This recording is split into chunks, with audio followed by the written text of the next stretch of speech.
Last week, I was listening to an old podcast recently.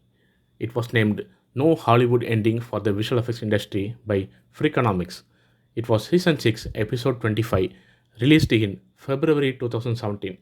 It's an old episode. A few conversations in it made me pause and think not about technology, not about creativity, about the money. Because everything they described back then might be still exactly how VFX industry look today, it seems. So every big VFX heavy film starts in the same way. The studio allocates a VFX budget. That number is not based on what actually will cost. It based on what number allows the film to get approved. So once that number is locked, everything else has to bend around it. Now the script gets broken down. For example, the scene might be look like this: a spaceship lands, aliens stepping out, the countryside gets destroyed, hundreds of animals running everywhere. Each of these moments becomes a VFX shot, and then something very strange happens. These shots are not calculated; they are actually labeled. This is a small shot. Let's put around 2 lakhs. And this is a medium shot. 5 lakhs for this. And this sequence has multiple characters and transformations. Let's say we can spend it for 50 lakhs. And this one has full city destruction and a pre-climax sequence. Let's spend for 2 lakhs.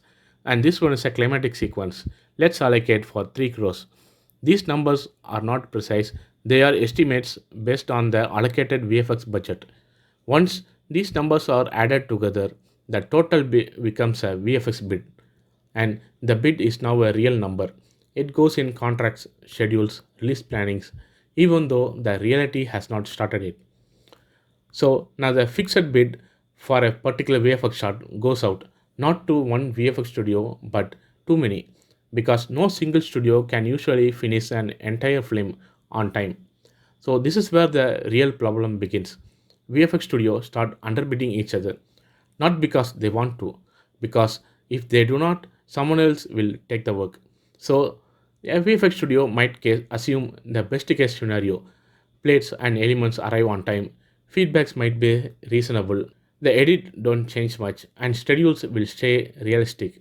But they still have to sign to that allocated number. So let's focus on one shot, a medium complexity shot for an approved budget of around 5 lakhs. This assumes 4 to 5 artists at normal working hours, 3 weeks, minimal revisions, no overtime. On the paper, it looks fine. Then the reality shows up. So we can get many creative feedbacks like, can we push that back a little bit more? Can we change the timing? Can we try another alternate version? And we still need it by the same deadline. These are perfectly valid creative notes, but the budget does not change. The VFX studio compensate only way it can: more artists, longer hours, and weekends. Now the real cost might be look like this: salaries and overtime 6,50,000, pipeline and IT software storage 1,20,000, render and infrastructure 80,000. So the actual cost of the shot might be 8,50,000, and approved cost for that shot might be 5 lakhs. So the loss might be 3,50,000 on a single shot quietly. Now multiply that, a big show might have 100 to 120 shots. It's just 30% of the overrun. That is 30 to 35 loss making shots. Even at 2 lakhs loss per shot, the studio is already down 60 to 70 lakhs loss. And nothing has gone wrong. No one is messed up, because that's how the math unfolds. This is where the most dangerous sentence in VFX finance appears. Okay, you will lose in one shot, make it up with another one. That sounds reasonable, but it's not a strategy. It's a barter system, kind of like a trade horse trading game. So the VFX studio now hoping that some shots might be finished early and approved early.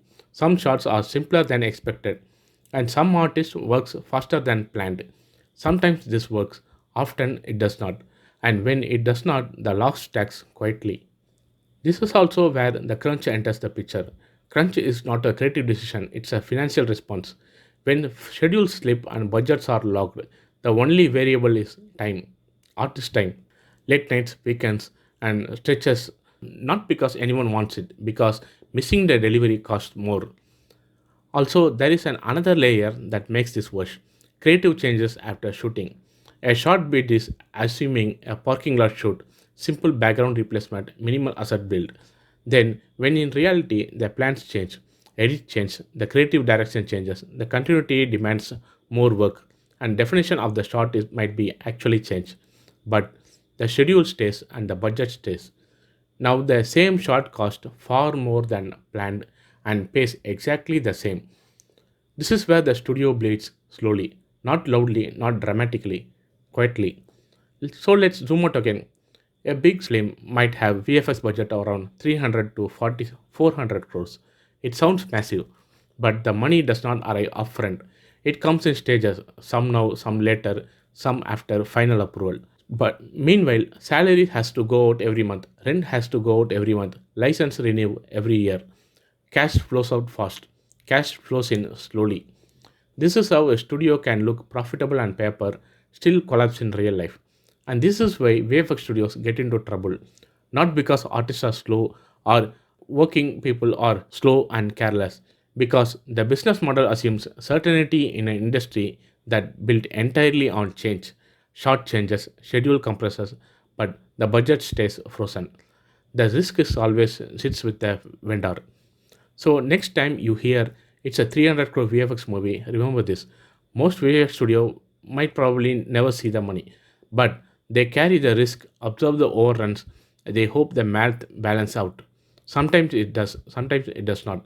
And when studio collapse, it looks sudden, but the failure started months earlier inside a spreadsheet where the number sounded reasonable.